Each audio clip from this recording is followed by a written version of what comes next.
So I have this routine every morning. I wake up stupidly early, I go get coffee, I wake up. And one morning last December, around 6 a.m., I'm waiting for my Americano to be made at Starbucks, and I see a seashell up on the wall, and immediately what comes out inside of me is, I need to do the Camino of Santiago in full this summer. So I had done part of it the year before. I did 250 kilometers, and I decided that, one day in the future, I'll do all of it, which is close to 900. But instead, at that moment at 6 a.m., I was like, nope, I'm going to do it super soon. So I bought tickets and completely forgot about it. So for those of you who don't know, the Camino of Santiago is an old pagan route that starts at different points in Europe, and it ends in the north part of Spain. That's why the seashell is a symbol for it. And then the Christians came along, and they put a church just before the sea, and they said that Jesus' brother went there to preach, so it became the Camino of Santiago. Now, specifically, it ends in this place called Finisterre, and that's where the pagans thought that after death, your soul would go to cross over. And in modern days, people do it for a lot of different reasons. And you stay in these different little convents and people's places, and you carry all your things, and you're walking like 20K a day, give or take. And it takes about 3 to 4 weeks to complete. So that's what I decided to do.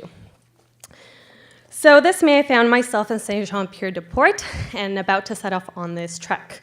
Now, because I had done 250 of it, and I'm relatively physically fit, I decided it was going to be a very easy walk. And the first day was the highest descent, which was the Pyrenees, and it's 1,400 feet. You think you know what that means, and you see the little squiggle, and you're like, that's okay. And then reality hits. So I set off, not realizing what I was doing, and I start this descent. And it's fun for like the first 5 minutes. And then this turns into 45 degrees, and it doesn't end. I mean, when you reach the horizon, it doesn't end. When you bend the corner, it doesn't end, and it's psychologically devastating. And there's parts where like cars can't get you if you die. Like someone has to come trek to find your body. So the first 2 hours, I'm like, what the fuck is this? I don't think I can do this. Why did I sign up for it? Why the fuck did I post this on Facebook? I just want to get the fuck out.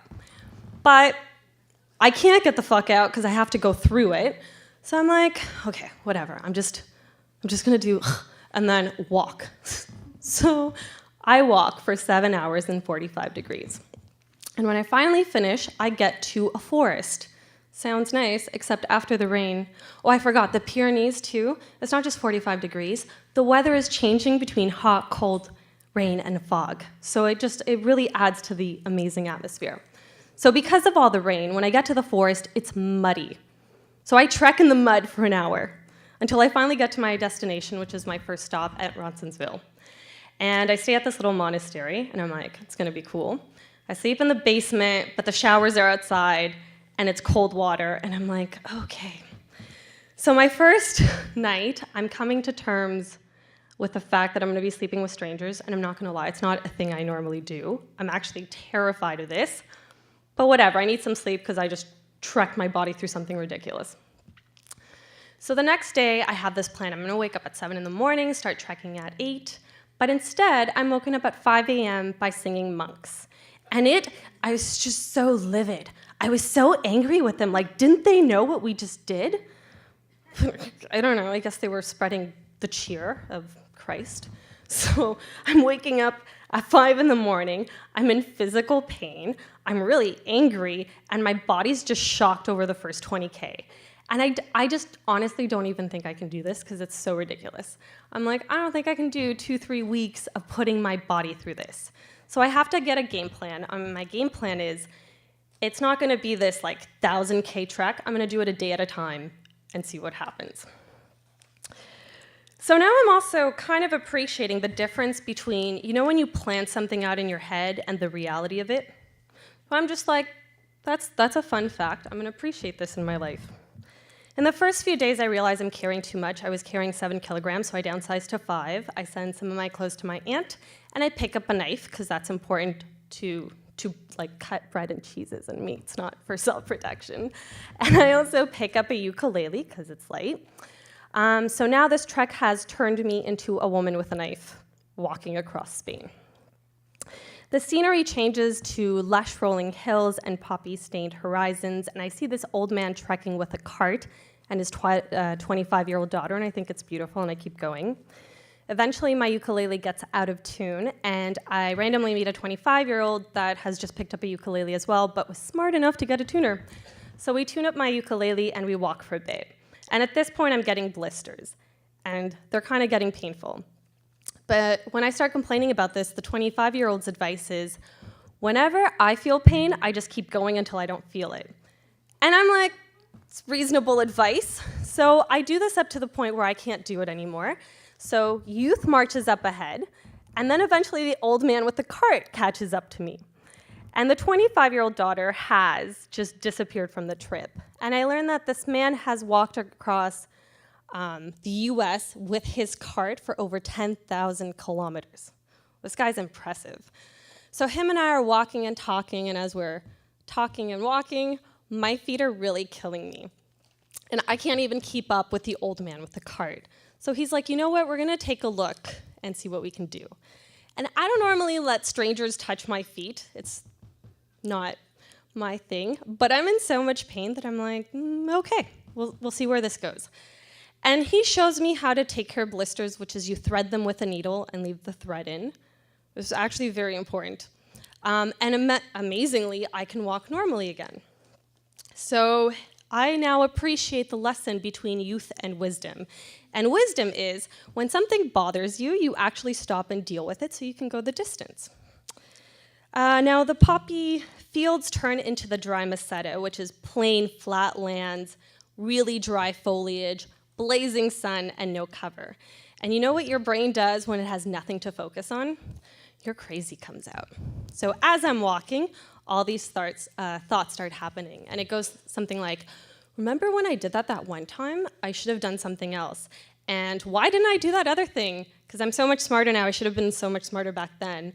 And then me going like, but that was me dealing with the best I could in that time. Like, what was I supposed to do? And then another voice being like, you should have tried harder.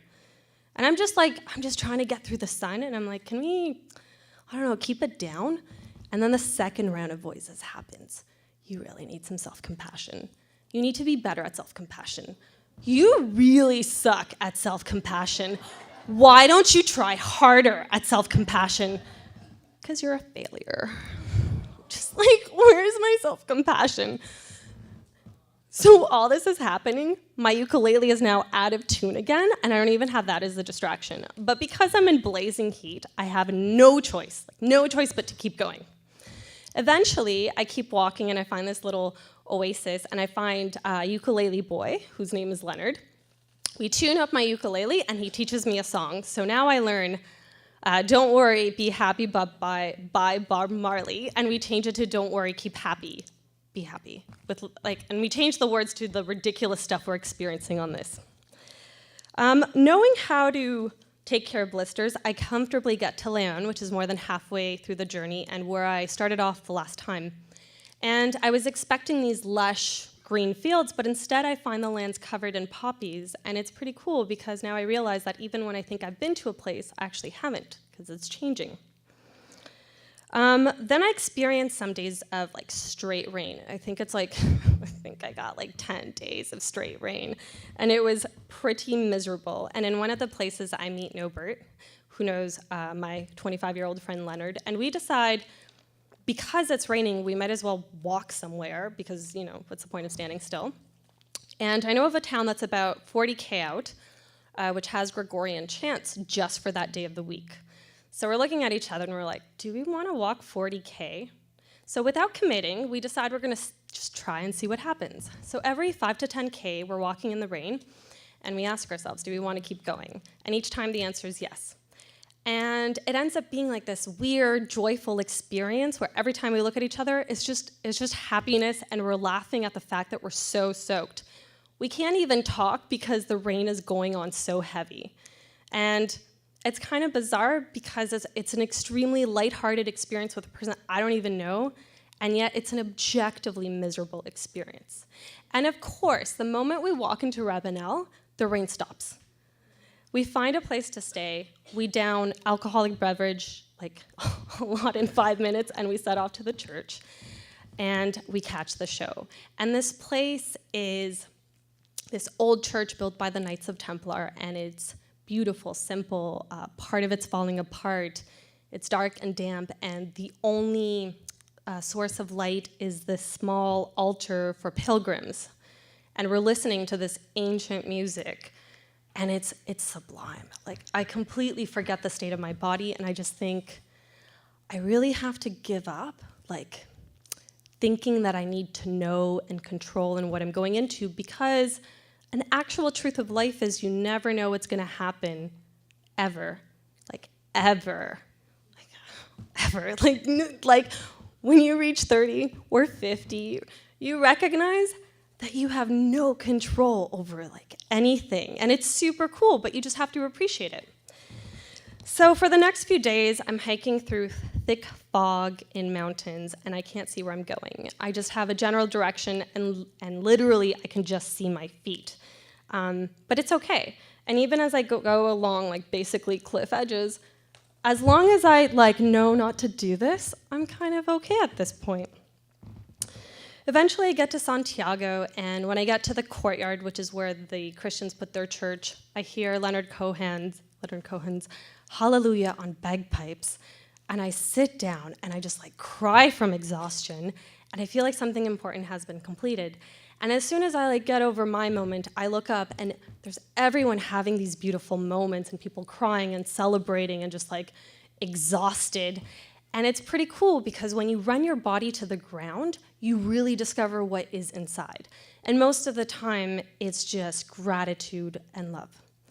So at this point, I'm now going to set off to Finisterre, which is the part of the journey I hadn't done, and I go to the Pilgrim's Mass just before. And the message for that day is, always move towards love. Like, always walk towards life and never with a hand in the past, because that's how you invite death into your present. As I'm walking to Finisterre, I can't believe I've made it this far. I can't believe that crazy 6 a.m. voice made this decision for me, and I can't believe that I'm crazy enough to follow it, but it's super cool. And when I finally reach the shore, I'm in such a state of peace. Like, these midday waves feel like roars to me because there's nothing happening in my head. Like, I don't have my cacophony of voices. That night, I watched the sunset and I dove into the Atlantic, which was the coldest water I have ever been to. And mind you, old versions of me would have like never done this. And I finally understood what Finisterre was and why the pagans were going there.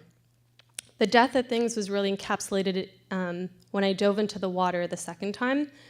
After being underwater the first time and knowing I could do it, I chose like a really, really strong, powerful wave to go into. And all of this happened without hesitation. This journey for me was really about the death of the voices that say, I can't, I'm afraid, I can't do this, I don't like it, it isn't me. Because somewhere along the way I realized I'd been living by old assessments of life and my own capabilities rather than the reality of what is. Because death isn't really a finality, it's just a door into the unknown. As I watched the sea and the sky of the Atlantic that night, I marveled that it was one of the wildest scenes I've ever witnessed. It's just pure vastness and raw energy and untamed power. And spending so much time in the city, I often forget what this world is. I don't have the words to fully describe it, but I think that it, like us, is more beautiful and more grand than we could ever conceive of with our mind. And I thank God for the unpredictability and the existence of something greater than us, because it's exactly encounters with that type of wilderness that really makes you wake up. Thank you.